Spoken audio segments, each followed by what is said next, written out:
اللہ اللہ اللہ اللہ الحمد للہ الذی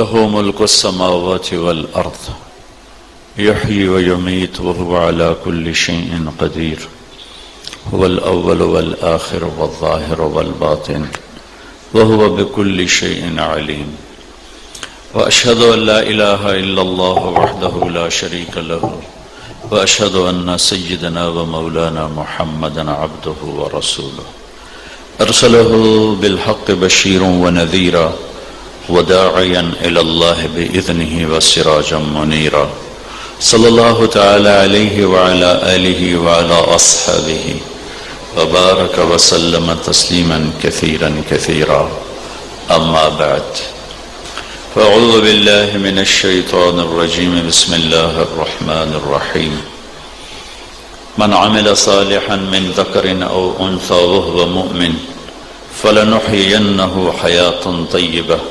ولنجزينهم أجرهم بأحسن ما كانوا يعملون وقال النبي صلى الله تعالى عليه وسلم ألا فاعملوا وأنتم من الله على حذر واعلموا أنكم معروضون على أعمالكم فمن يعمل مثقال ذرة خيرا يره ومن يعمل مثقال ذرة شرا يره أو كما قال صلى الله تعالى عليه وسلم.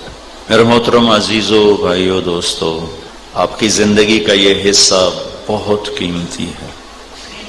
ساری زندگی بہت قیمتی ہے، ویسے ہی تھوڑی سی ہے، چند صبحیں چند شامیں. یہ امت عمر کے لحاظ سے بہت فقیر ہے. پہلی امتیں عمر کے لحاظ سے مالدار تھیں، 100 سال 150 سال 200 سال، لیکن مال کے لحاظ سے تنگ تھے. یہ امت مال کے لحاظ سے ان سے بہت آگے ہے اور عمر کے لحاظ سے بہت فقیر ہے. وہ جو شاعر نے کہا تھا عمر دراز مانگ کر لائے تھے 4 دن، بہادر شاہ نے، 2 آرزو میں کٹ گئے 2 انتظار میں. یہ ہماری کہانی وہی ہے اس امت کی. یہ سب سے پیک ٹائم ہوتا ہے، کھیلنے کودنے خوشی، لیکن آپ پڑھائی کے جکڑن میں پھنسے ہوئے. اس سے نکلتے نکلتے ایک عمر بیتے گی، آپ کے ہاتھ میں ایک پرزہ آئے گا، ایک کاغذ ہوگا. اور آج کل ایسے کاغذ ہر چوتھے لڑکے کی جیب میں ہیں، نہ جاب ہے نہ شاپ ہے، پھرتے ہیں خار میر کوئی پوچھتا نہیں. اس عاشقی میں عزت سادات بھی گئی. تو 40 سال کی عمر میں جا کر اگر کسی کو کچھ ملنا ہوتا ہے تو اس کے آثار پیدا ہوتے ہیں. عام طور پر 40 سال کے بعد زندگی کی بیشتر ڈور لپٹ چکی ہوتی ہے. ایک ڈاکٹر مجھ سے کہنے لگے، بڑے مالدار، کہ میری دولت کا مجھے کیا فائدہ، جب میرے فائدہ اٹھانے کے دن تھے تو میرے پاس ٹائم ہی نہیں تھا. میں پڑھنے میں لگا ہوں، ڈگری میں لینے میں لگا ہوں، پڑھتے ڈگری لیتے سیکھتے. جب خواہشات ٹوٹنے لگیں تو پیسہ آنے لگا. اب پتہ نہیں اولاد کے مقدر میں بھی ہے کہ نہیں. ضروری تو نہیں کہ ماں باپ کی کمائی سے اولاد نفع اٹھائے، کوئی ضروری تو نہیں، ورنہ تو کوئی مالدار کے گھر میں غربت نہ آتی اور کسی غریب کے گھر میں مال نہ آتا. تلک الایام نداولها بین الناس، یہ تو اللہ تعالیٰ سے گھماتا رہتا ہے، پھراتا رہتا ہے. تو ذرا آپ اپنی بے بسی پہ غور فرمائیں کہ بے شمار بندھن ہیں جنہوں نے ہمیں باندھ دیا ہے. ایک کھولتے ہیں دوسری گانٹھ آگے ہوتی. ہم تو چلو 5-6 سال کی عمر میں اسکول گئے تھے، اب تو 3 سال کا بچہ، پیمپر لگا بچہ اسکول پہنچا ہوتا ہے. چند دن پہلے ایک سکول میں گیا تو وہ جو بالکل چھوٹے 3-2.5 سال والے بچے نا، تو وہ انہوں نے مجھے دکھائے، کوئی ادھر رو رہا، کوئی ادھر رو رہا، کوئی وہاں رو رہا، اور وہ ایک دروازہ ذرا سا وہ بند ہو گیا تو اندر بچوں کا شور، دروازہ کھولو۔ ماں باپ بھی بڑے نادان ہیں، کوئی یہ سمجھتے ہی نہیں ہیں کہ پہلی گود تو ماں ہے، پہلا ٹیچر تو ماں ہے۔ جب پہلا ظلم ماں نے کیا اور باپ نے کیا کہ اپنی گود سے نکال کر ایک تنخواہ دار کی گود میں ڈال دیا، تنخواہ دار کو کیا درد ہوگا؟ اور کہاں ایک بچے کو دیکھنا یا 2 دیکھنا یا 3 دیکھنا، اور کہاں 25 بچے دیکھنا، وہ بھی گود کے نہیں اور ماؤں کی گود کے، اور اس پر تنخواہیں بھی تھوڑی تھوڑی، تنخواہ بھی اتنی نہیں ہوتی کہ بشاشت سے کوئی پڑھائے، تھوڑی تھوڑی تنخواہیں ہیں، ان کے چڑچڑے دماغ ہوئے ہوتے ہیں۔ مال کی ہوس نے مزدور کو مزدوری پوری نہ دینے کا ایک ٹرینڈ بنا دیا، چونکہ لوگ بے روزگار ہیں تو تھوڑی تنخواہ پر بھی کہتے ہیں چلو نہ ملنے سے تو بہتر ہے، کچھ تو مل رہا ہے۔ میرے بچوں، ہمارا علم غلط ہو گیا ہے۔ دیکھو نا کتنی بن چکی ہیں یونیورسٹیز، تو تہذیب کا لیول تو اور نیچے چلا گیا۔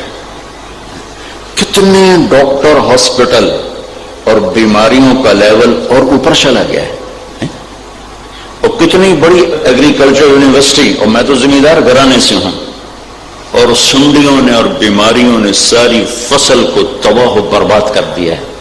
کتنا مشین کا دور آ چکا ہے کہ مشینیں کام کریں گی، بندے فارغ ہوں گے، اور فرصت نام کی چیز ختم ہو گئی۔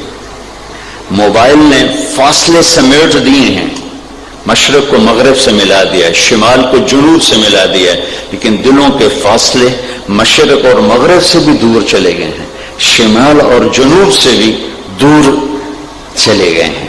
صنعت و حرفت اپنے کمال کو پہنچی ہے، لیکن غریب کی آنکھوں سے آسمان لرز رہا ہے، کانپ رہا ہے۔ تعلیم کے نام پر لاکھوں ادارے ہیں، لیکن عزت داروں کی عزتیں برباد، پگڑیاں اچھل رہی ہیں، چادر عزت کی تار تار ہے، اور انسانی شکل میں درندوں سے دیس بھر چکا ہے۔ یہ الٹ کیوں ہو رہا ہے؟ تعلیمی ادارے بنے تو تہذیب آتی، تو درندگی آ گئی۔ زراعت کے ادارے بنے تو زراعت ترقی کرتی، سنڈیاں آ گئی۔ میڈیکل کالج بڑھے، ڈاکٹر بڑھے تو بیماری کا لیول نیچے جاتا اوپر چلا گیا۔ کمیونیکیشن کے اسباب بڑھے تو دل قریب ہوتے، وہ تو ایک ماں کی اولاد یوں ہو گئی۔ تو میرے عزیزو، ہمارا علم غلط ہو گیا ہے۔ آپ نے سرگودے جانا ہوگا تو یہ روڈ لیں گے، لاہور جانا ہوگا تو موٹر وے لیں گے۔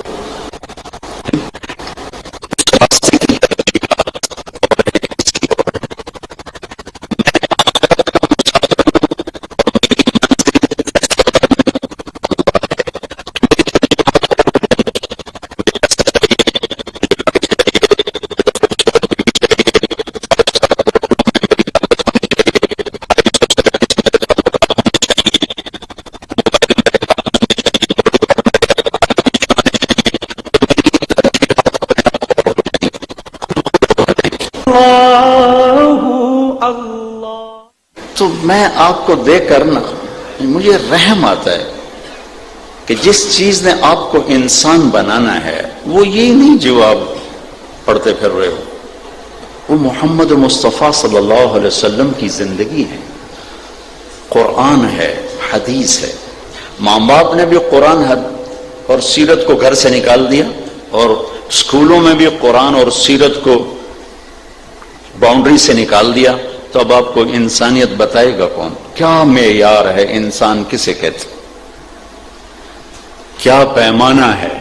چونکہ اگر ہم اپنی عقل پر سوچیں گے تو ہر آدمی کی عقل تو جدا جدا ہے، سوچ جدا جدا ہے۔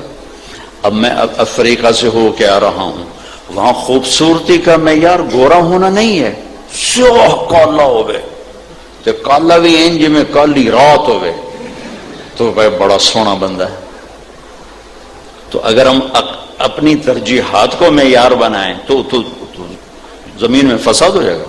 لو یطیعکم فی کثیر من الامر لعنتم، میرا اللہ کہہ رہا ہے کہ اگر میرا نبی تمہاری ماننی شروع کر دے تو تم تو خود تباہ ہو جاؤ گے، میرے نبی کو تو کچھ نہیں ہوگا، تم تباہ ہو جاؤ گے۔ پیمانہ انسانیت بنانے والے کو پتہ وہ اللہ ہے، چونکہ اللہ میرا خالق ہے، آپ کا خالق ہے۔ واللہ خلقکم، اللہ نے تمہیں بنایا کہاں سے؟ من تراب، مٹی، پھر ثم من نطفہ، پھر ایک گندا پانی۔ تو بنانے والے کو اپنی چیز کا زیادہ پتہ ہوتا ہے۔ اب میں ایک اچھا انسان بن کے چلوں، پوری دنیا میں اس کی ترجیحات الگ الگ ہیں، پوری دنیا میں اس کے معیار الگ الگ ہیں۔ اب مسائے مارا، وہ میں کینیا میں ابھی ہماری جماعت ہو کر آ رہی، تو میں ایک دن کے لیے جنگل لے گئے۔ وہ مسائے مارا دنیا کا سب سے بڑا جنگل ہے، وہاں جنگلی لوگ رہتے ہیں، مرد عورت ایک لباس ہے، سرخ سی چادر ہوتی، ایک چادر اوپر ایک چادر نیچے، بس یہ ان کا لباس۔ تو رات کو انہوں نے ہمیں ملائے، وہ جنگلی لوگ، انہوں نے ہوٹل میں بلائے۔ اب وہاں بہادری کا معیار یا بڑے مرد ہونے کا معیار یہ ہے، بلکہ شادی کا معیار یہ کہ پہلے شیر مارے پھر شادی ہوگی۔ تو انو آخنا پہ شیر ہوتی تو چوہا نہیں مار سکتے، تو شیر کی تو مار، جو شیر کو مارے فائر سے نہیں، فائر سے تو آپ بھی مار سکتے ہو، وہ نیزے سے، جو ان کے پاس نیزہ ہوتا ہے یا ایک برچھا ہوتا ہے، وہ مارے گا تو وہ مرد ہے، اس کی شادی ہوگی، وہ جوان ہے۔ تو ترجیحات معیار سارے ادلے بدلے ہو جاتے، لہذا اللہ نے ایک ہستی محمد مصطفیٰ صلی اللہ تعالی وسلم کو پیمانہ بنا کر بھیجا، اور انہیں انسانیت کی اس سطح پر کھڑا کیا کہ جہاں سے آگے انسانیت ہے ہی کوئی نہیں۔ جہاں پوری دنیا کے انسانوں کی پرواز ختم ہوتی ہے وہاں سے ہمارے نبی کی پرواز شروع ہوتی ہے، بلکہ انسان نہیں، جہاں پوری دنیا کے نبیوں کی پرواز ختم ہوتی ہے وہاں سے ہمارے نبی کی پرواز شروع ہوتی ہے۔ وہ ہمارے لیے پیمانہ ہے، نہ ان کی زندگی کا پتہ ہے، نہ ان کی رات کا پتہ ہے، نہ ان کے دن کا پتہ ہے، نہ ان کی ترجیحات کا پتہ ہے۔ تو اب یہ معاشرہ تو بڑا قابل رحم معاشرہ، انہیں تو منزل کا ہی نہیں پتا، انہیں اپنے راہبر کا نہیں پتا، تو منزل تک کون پہنچائے گا؟ جو گائیڈ کو کھو دے جنگل میں، وہ کیسے پہنچے گا منزل تک؟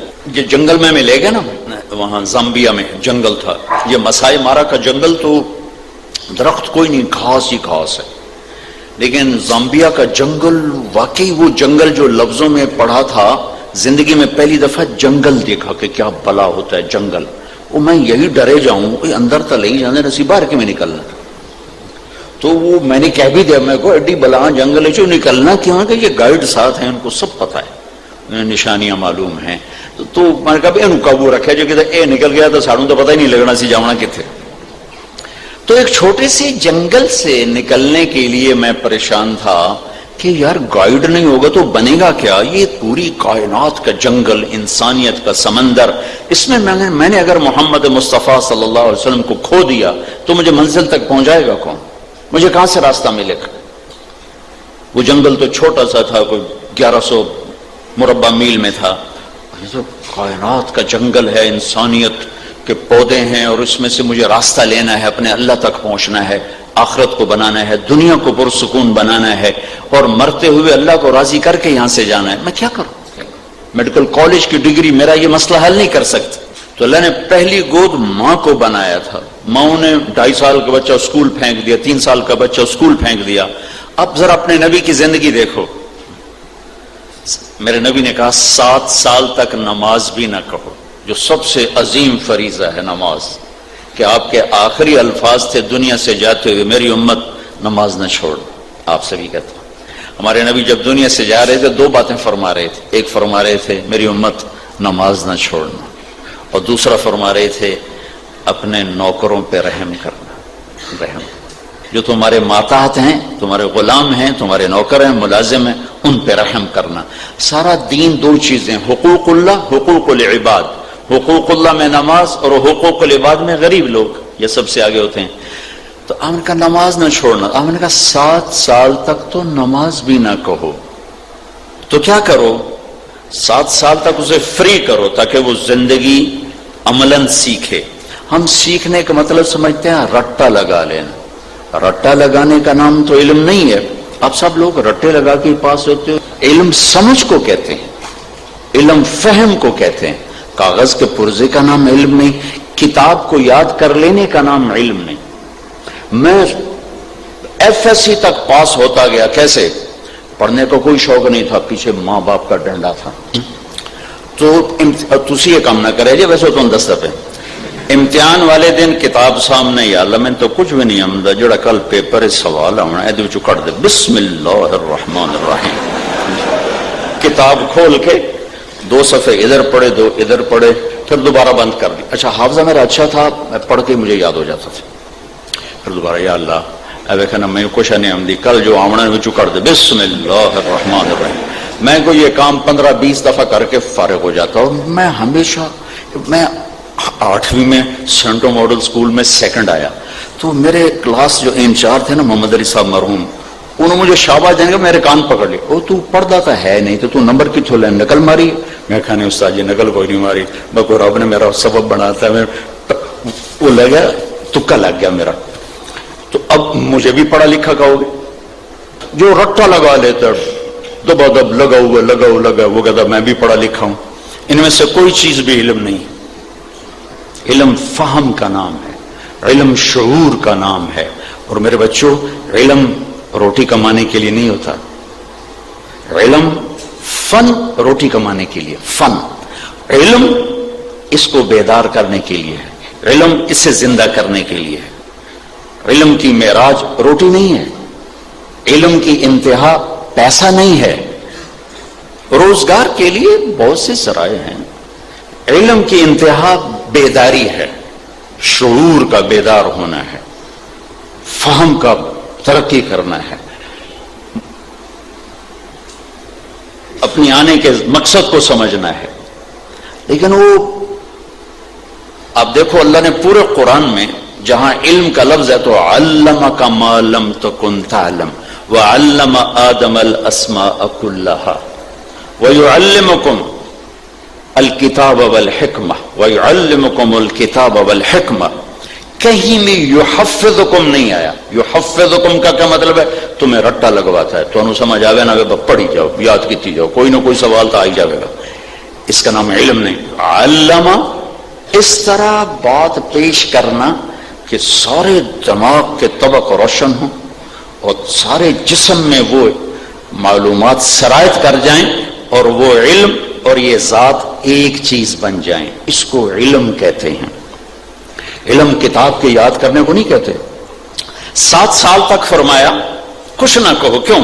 تاکہ یہ بچہ فری ہو کر زندگی سیکھے، زندگی، معاشرت سیکھے، اخلاق سیکھے، کردار سیکھے، ماں کو دیکھے ماں کیا کر رہی، کوئی بوجھ نہیں، کوئی بوجھ نہیں۔ وہ اب آپ دیکھو نا، یہ سکول میں صبح جاتے ہوئے بچے تو لگتا ہے جیسے چھوٹے چھوٹے مزدوروں نے بوریاں چاہیے ہوئی ہیں نا، کوئی کڑک دی بوری، کوئی چاول دی بوری۔ یہ علم ہے، کاروبار ہے، کتابوں والوں نے اپنا کاروبار چمکایا ہوا ہے۔ جس نے ساری دنیا کو علم سکھانا تھا انہوں نے فرمایا 7 سال تک کچھ نہ کہو، تو کیا کرو؟ گود دو، ٹائم دو، نصیحت نہیں، وہ آپ کا عمل دیکھے گا۔ اگر ماں باپ کے اندر اخلاق ہیں، ایمان ہے، کردار ہے، کہنا نہیں پڑے گا، خود بخود آئے گا، خود بخود آئے گا، خود بخود آئے گا۔ فرمایا 10 سال میں جا کر اسے نماز کہو، جب 10 سال کا ہو جائے پھر اسے نماز کا کہنا شروع کرو۔ 7 سال میں کہنا شروع کرو، عمل نہ کرواؤ، کہنا شروع کرو، 10 سال میں جا کے اسے پابند کرو۔ اس کو اگر ہم سیرت النبی کے دوسرے اینگل سے دیکھتے ہیں تو اس کی اور تائید ہوتی ہے۔ جب میرے نبی نے نبوت کا اعلان کیا، پہلے 10 سال کوئی حکم نہیں آیا، صرف کلمہ پڑھو۔ شراب چل رہی ہے، جوا چل رہا ہے، سود چل رہا ہے، سارے گناہ چل رہے ہیں، صرف شرک چھوڑ دو کہ اس کے بغیر تو ایمان کوئی نہیں، اور کلمہ پڑھو اور اخلاق اچھے کرو۔ 10 سال کے بعد جا کر پہلا حکم آیا نماز، پہلا حکم نماز، اور نماز بھی کوئی ایسی پوری مکمل نہیں، نماز میں ادھر بھی دیکھ رہے ہیں ادھر بھی دیکھ رہے ہیں، سلام کا جواب بھی دے رہے ہیں، اور کوئی آتے جانے والے کے ساتھ مصافحہ بھی کر رہے ہیں، صرف عادت ڈالی عادت۔ مدینے میں جا کر نماز کو پورا پرفارم کیا گیا اور پورا اس کو ایک شکل دی گئی، 3 سال اس کی عادت ڈالی گئی۔ تو یہ لگتا ہے 10 سال تربیت کا ایک حصہ ہے جس میں ذہن سازی ہوئی، نبوت کی صحبت، صحابہ جیسے اسٹوڈنٹس، اور 10 سال صرف ایک صحبت ملی ہے اور ایک اخلاق کا زندگی کا سبق ملا ہے۔ پھر اس کے بعد جب حکم آتے چلے گئے نماز، تو پھر کوئی ہماری طرح بے نمازی نہیں تھا۔ شراب چھوڑ دو تو پھر کوئی چھپ کے شراب پینے والا نہیں تھا۔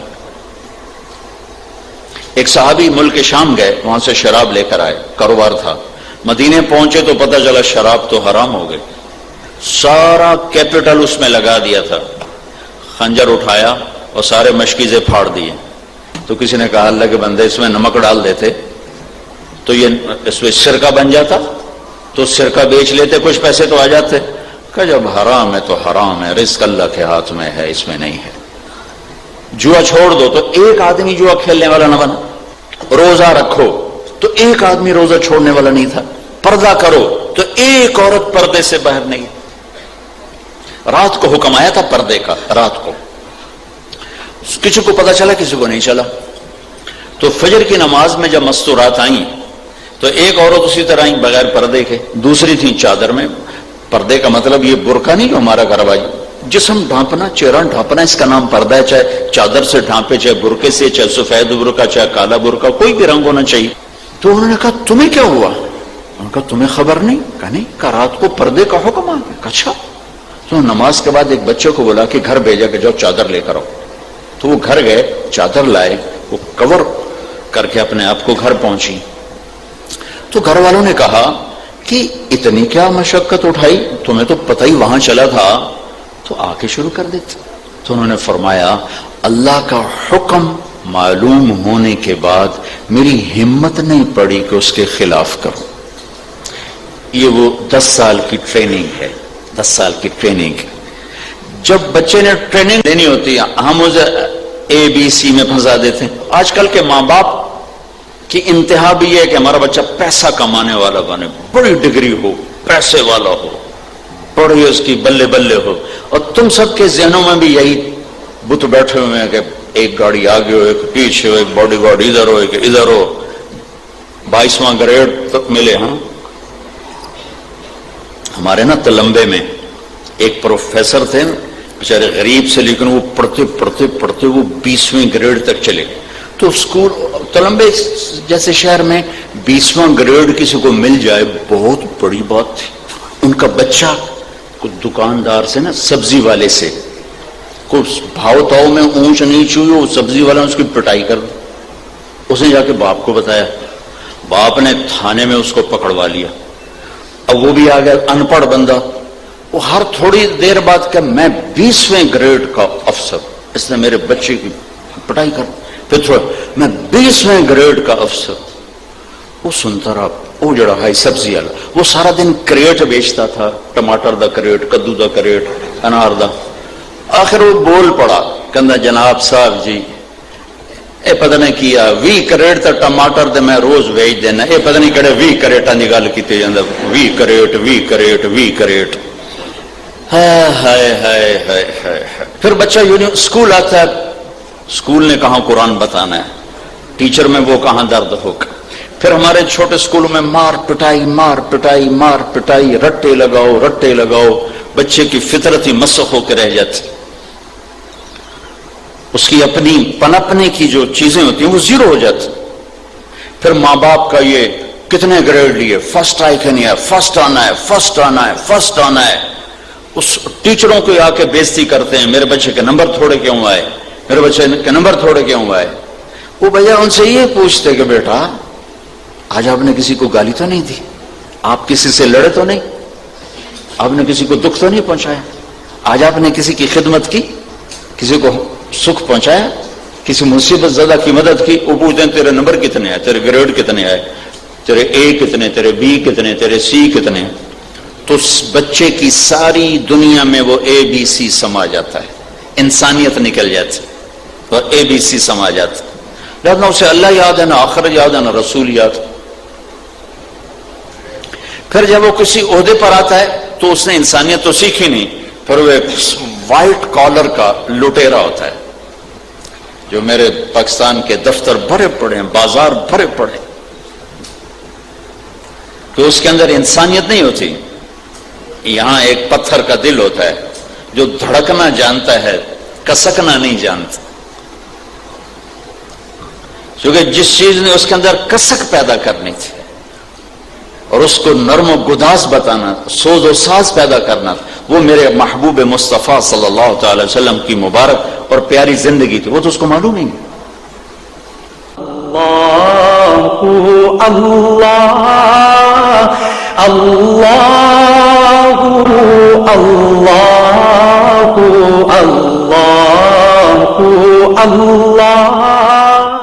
اللهم لك الحمد كما أنت أهله فصل على محمد كما أنت أهله وفل بنا ما أنت أهله إنك أهل التقوى وأهل المغفرة يا ربنا يا غاية رغبتنا يا مالكنا يا خالقنا يا أحد الصمد الذي لم يلد ولم يولد ولم يكن له كفوا أحد يا أحد الصمد الذي لم يتخذ صاحبة ولا ولد يا أحد الصمد الذي له ملك السماوات والأرض يحيي ويميت وهو على كل شيء قدير ربنا آتنا في الدنيا حسنة وفي الآخرة حسنة وقنا عذاب النار اللهم لك الحمد كما أنت أهله فصل على محمد كما أنت أهله وفعل بنا ما أنت أهله إنك أهل التقوى وأهل المغفرة.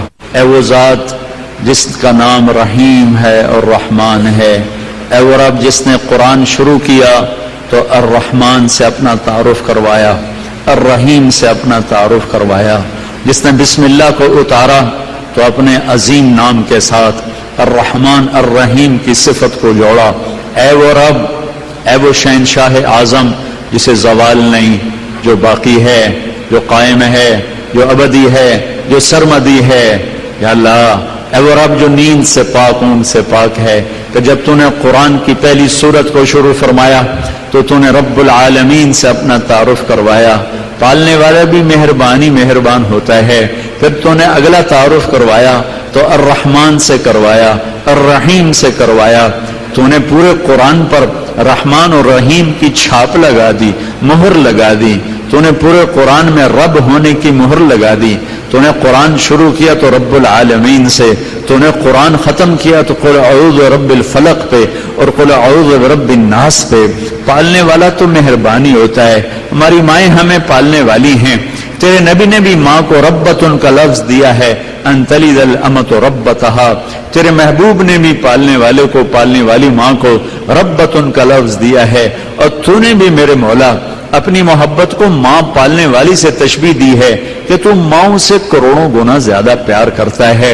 اے میرے کریم اللہ، ہم تیرے بندے، یا اللہ، یا اللہ، تجھے تو کافر سے بھی پیار ہے. جبھی تو نے نبی بھیجے، جبھی تو نے رسول بھیجے. انہوں نے تیرے نبیوں کو قتل کیا، شہید کیا، پھر بھی تو نبی بھیجتا رہا. 950 سال نوح علیہ السلام پتھر کھاتے رہے، لیکن تو انہیں حکم دیتا رہا، میرے ان بندوں کو جہنم سے بچا. اگر تجھے اپنے بندوں سے پیار نہ ہوتا تو 950 سال اپنے نوح نبی کو کیوں تھکا تھا؟ اگر تجھے اپنے بندوں سے پیار نہ ہوتا تو اپنے خلیل کو کیوں آگ میں، یا اللہ، آگ میں ڈالنے والوں کو تو نے کچھ نہ کہا، انہیں چھوڑ دیا، آخرت پر ان کا معاملہ مؤخر کر دیا. یا اللہ، انہیں آگ میں ڈالا پر تو نبی بھیجتا رہا، انہوں نے قتل کیا پر تو نبی بھیجتا رہا. یا اللہ، تجھے بندوں سے پیار نہ ہوتا تو اپنے حبیب کو قریش سے پتھر کھائے، یا اللہ طائف میں پتھر کھائے. یا اللہ، تو نے اپنے حبیب کو حوصلے دیے، تسلیاں دی. حالانکہ یا اللہ، یا اللہ، یا اللہ، یا اللہ، یا اللہ، یا اللہ، ہم تیری کوئی صفت کا احاطہ نہیں کر سکتے. ہم تیری اس رحمت کے طفیل، اس رحمانیت کے طفیل ہاتھ اٹھا رہے ہیں. یہ میرے چھوٹے سے قصبے کا سب سے بڑا مجمع، چھوٹے چھوٹے بچے لے کے مائیں آئی بیٹھی ہیں، بوڑھے لوگ اپنے بچوں کو لے کے آئے بیٹھے ہیں، سخت گرمی میں باہر دھوپ میں ہاتھ اٹھائے بیٹھے ہیں، تیری منت کرنے آئے ہیں میرے مولا، کہ جیسے چھوٹا بچہ رو رو کے تھک کے کہتا ہے ماں جی میں تھک گیا ہوں، میری بات اب مان لے۔ اے کریم اللہ، اے میرے مہربان اللہ، تیرے حبیب کی امت رو رو کے تھک گئے ہیں، رو رو کے تھک گئے ہیں، ان کے معصوم بلک بلک گئے میرے مولا، کوئی آنسو پوچھنے والا کوئی نہیں۔ تیرے نبی نے ہمیں فرمایا ہے تم سب نیک بن جاؤ تمہیں موت دے دے، پھر ایک قوم پیدا کرے جو گناہ کر کے معافیاں مانگے پھر تو معاف کرے، اور جس نے اپنے آپ کو آگ میں جلا دیا تھا کہ میرا رب مجھے نہیں بخش، تو نے اس کی راکھ کو اکٹھا کر کے اپنے سامنے کھڑا کر کے فرمایا اتنا ڈر گئے تھے اپنے کریم رب سے کہ اپنے آپ کو جلا لیا، جا میں نے تجھے معاف کر دیا، تو نے بنی اسرائیل کے کفل کو میرے مولا معاف کر دیا۔ یہ تیرے حبیب کی امت، تیرے حبیب کی امت کی بیٹیاں اور بیٹے، تیرے حبیب کی امت کے مرد اور عورت، اور یا اللہ اکثر غریب لوگ ہیں، اکثر فقیر لوگ ہیں، تجھے فقیروں سے پیار ہے، تیرے نبی نے فقیروں سے پیار کیا، تیرے نبی نے فرمایا جب میں جنت میں جاؤں گا تو میری امت کے غریب لوگ میرے ساتھ ساتھ جائیں گے۔ تیرے نبی نے دعا مانگی یا اللہ مجھے مسکین بنا کے زندہ رکھنا، مجھے مسکین والی موت دینا، میرا مسکینوں کے ساتھ حشر کرنا۔ یہ مسکینوں غریبوں کا مجمع ہے، یہ مالدار نہیں بیٹھے، یہ بادشاہ نہیں بیٹھے، یہ تلمبا چھوٹا سا قصبے کے غریب لوگ بیٹھے ہوئے ہیں۔ آجا تیری ہم منت کرتے ہیں امت پر رحم فرما دے، امت پر کرم فرما دے، پوری دھرتی خون پی رہی ہے یا اللہ چھوٹے چھوٹے بچوں کی کھال اتاری جا رہی ہے، اے میرے رب یا اللہ ہماری بے بسی تو دیکھ، ہم کسی سے گلہ نہیں کرتے چونکہ پوری امت سو چکی ہے، پوری امت زور زوال کا شکار ہے، کسی سے گلہ نہیں، تیرے آگے ضرور فریادی بن کر آئے یا اللہ۔ صحابہ پہ دکھ آتا تھا تیرے نبی کے در پہنچ جاتے تھے، ان کے ہاتھ اٹھتے تھے، ہوائیں چل جاتی تھی، فرشتے اتر جاتے تھے، اے میرے رب ہم کدھر جائیں، کس کے پاس جائیں یا اللہ ہم تیری منت کرنے آئے ہیں، تیرے در پر آئے ہیں، جمعہ کی نماز پڑھی ہے، اپنی عورتیں بھی لے کر آئے، اپنے بچے بھی لے کر آئے، اپنے بڑے بھی لے کر آئے ہیں، اپنے چھوٹے بھی لے کر آئے ہیں، گناہگار بھی لے کر آئے ہیں، نیک بھی لے کر آئے ہیں یا اللہ امت کا خون بند کروا دے یا اللہ۔ ہمارے رونگیا مسلمانوں کے ساتھ کیا ہو رہا ہے اے میرے رب یا اللہ، آ جانا میرے رب، آ جانا میرے رب۔ آج کا باطل للکارتا ہے، بلاؤ اپنے رب کو یا اللہ ہم تجھے بلانے آئے، ہم تجھے بلانے آئے ہیں، ہم تیری منت کرنے آئے ہیں، میرے مالک آ جا، تیری منت کرتے ہیں تو آ جا، ہم سے راضی ہو جا، رمضان ہمارے مقدر فرما، اس کے روزوں کی توفیق دے، اس کی تراویح کی توفیق دے، آپس میں لڑائیاں ختم کر دے، نفرتیں ختم کر دے، عداوتیں ختم کر دے، میاں بیوی میں محبت پروان چڑھا دے، ماں باپ اولاد میں محبت پروان چڑھا دے، بھائی بہنوں میں محبت پروان چڑھا دے، ہمارے حکمرانوں کو سمجھدار کر دے، ہمارے سیاستدانوں کو دیانتدار کر دے، ہمارے تاجروں کو سچا کر دے، ہمارے غریبوں کو خوددار کر دے، عورتوں کو باحیا کر دے، مردوں کو غیرت مند کر دے، نوجوانوں کو غیرت مند کر دے، فقیر کو خوددار کر دے، چاروں صوبوں میں محبت کو قائم فرما دے، برما کے مسلمانوں پہ آئی ہوئی رات کو سویر میں بدل دے، ان پر حملہ کرنے والوں کو عبرت کا نشان بنا دے، عبرت کا نشان بنا دے، عبرت کا نشان بنا دے، عبرت کا نشان بنا دے، عبرت کا نشان بنا دے، کر دینا یا اللہ، ہاں کر دینا، ہاں کر دے، تو کہہ دینا یا اللہ، تو ہاں کر دے، ہاں کر دینا یا اللہ، تو ہاں کر دینا یا اللہ ہم سب سے راضی ہو جا اور ہمیں اپنے سے راضی کر لے۔ ربنا آتنا فی الدنیا حسنہ وفی الآخرۃ حسنہ وقنا عذاب النار، وصلی اللہ تعالی علی النبی الکریم، آمین۔